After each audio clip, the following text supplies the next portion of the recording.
We're here with Jim Montgomery of the River City Circle, and we're talking about capital bonds for small businesses.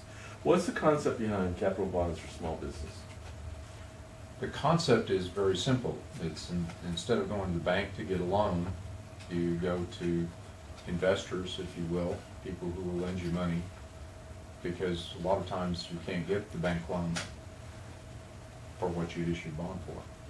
Okay, so give me some examples of how you would use these kind of bonds. The best one is the person is having to factor their invoices. You know, factoring is made available because you can't really go to the bank to do it the same way, or most banks are not equipped to do that. And you put your receivables up as collateral. They give you money and they actually buy the receivable from you. But they are going to do that at a, say, 3% discount. Well, that's for a 30-day period. And let's say you sell receivables every month. Well, that means you've done that basically 12 times. That means you paid 3% times 12 times is 36% on the money. So as you can see, if you could do a corporate bond that's say a 7.5% for 9 months, you're a whole lot better off. So let's take that scenario. So let's say we have a company with $10,000 in receivables every month, okay? Mm-hmm. And they were to go through a factoring company. What would be their typical, so we're talking about $1.2 million in receivables, no. That's right, yeah. $1.2 million. 1.2 for 120,000 in receivables, which is a lot of money for a small company. What would be the difference in your way versus the traditional way of factoring those receivables? Let's do it so it's real easy. Sure. Let's use 10%, 40% is close enough. Okay. So 10% of 120,000 would be 12,000. Right. 40% would be 48,000. Okay, so that's so that's a $38,000 difference. Wow. Okay, makes a lot of sense. In addition to receivables, also buildings and expansions. How would you see your product being used for capital development or expansion of a business? Well, it's a loan, so I won't really call it capital, but I know the concept, how the money that you use for that. Let's say that you wanted to expand your operations and you needed to go buy equipment. Instead of going necessarily to the bank and borrowing the money, you could go to a group of people who could buy you bonds. People who probably have money sitting in an account that's earning less than 1%, maybe 2% tops. And here they have the opportunity to get paid 7.5%. And there's risk, no question about it. You know, this is the kind of thing that you don't want to do this with money that you just absolutely can't lose, because the potential always is this. You know, if that's, then you need to be in the bank and you need to be getting bank protection through the FDIC. Okay. So this is the kind of investment for people that have some capital that are, they want to help develop small businesses, to help guys get a foot up. So this is like what they do in San Francisco and other parts of California with Asian business associates. They come in, they look at it, and they say, you know, I want to help you get a step up.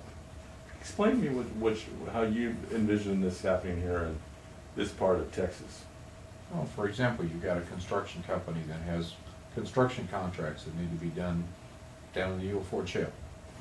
And you've already got signed contracts ready to go. Well, you have to have money to be able to buy the equipment that you need, to rent the equipment that you need, buy the raw materials to build whatever it is they're going to build. Well, it has to come from someplace. And, you know, and usually you would go to the bank, get a line of credit, you know, borrow money.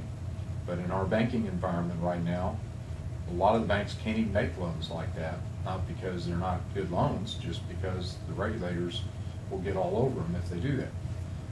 So here you would do a corporate bond. You put up the contract as collateral, so it's not unsecured. It's a 9-month financing, so it's a shorter term, and pays perhaps a 7.5% interest rate.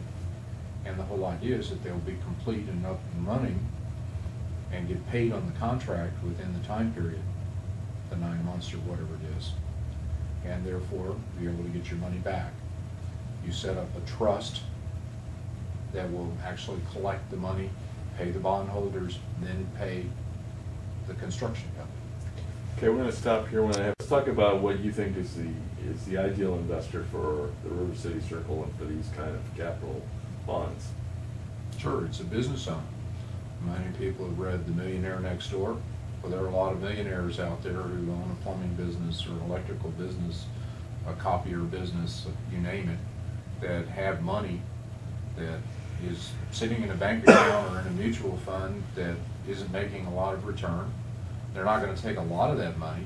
You'd only take a very small portion. But here's an opportunity to do good in our local community, because one of the questions, or the series of questions that we ask are you local? Who do you employ? How many more people will you be able to employ? Who can you do business with in our local community?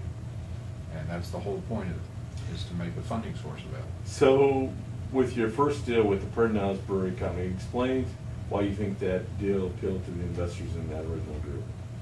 Well, it gave them an opportunity to be an owner of a brewery. I mean, most people would like to be able to say, I own a ranch, I own a brewery, I own a building. So there's some from that standpoint. But also, here's an opportunity where you're creating a business. You know, it's not brand new business because the people have been involved for a while, but it's a new business that's now going to employ more people, create jobs. That's where that's where jobs come from. You know, we all think that Toyota moves to town and they employ all these people. Well, for every Toyota, there's 100 small businesses that get started every day. Well, I don't know every day, but over a period of time, that if they only employ 2 or 3 people, they now employ as many people as Toyota does. Yeah. I may not have the right numbers there, but you can see what I'm talking about. I gotcha. Okay.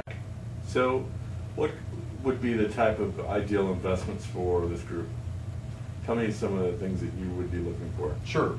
I mean, we do a business like a manufacturing plant or a brewery or something like that.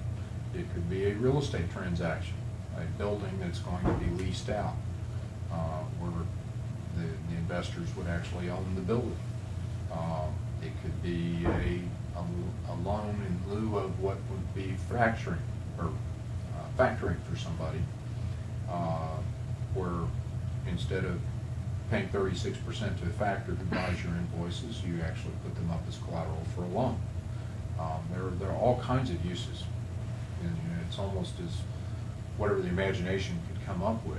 It just needs to be a good, sound transaction to start off with. So as part of the evaluation underwriting process, what should businesses bring to you so that you can evaluate the success potential of their business? Well, it's literally going to be the same thing that they would take to their banker.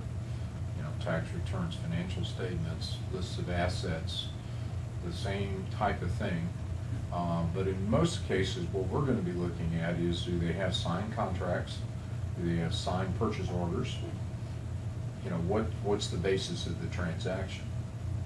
And based on that, you think this alternative to funding will help grow a lot of small businesses in this part of Texas? Oh, I definitely think it will. You put money into the system grows.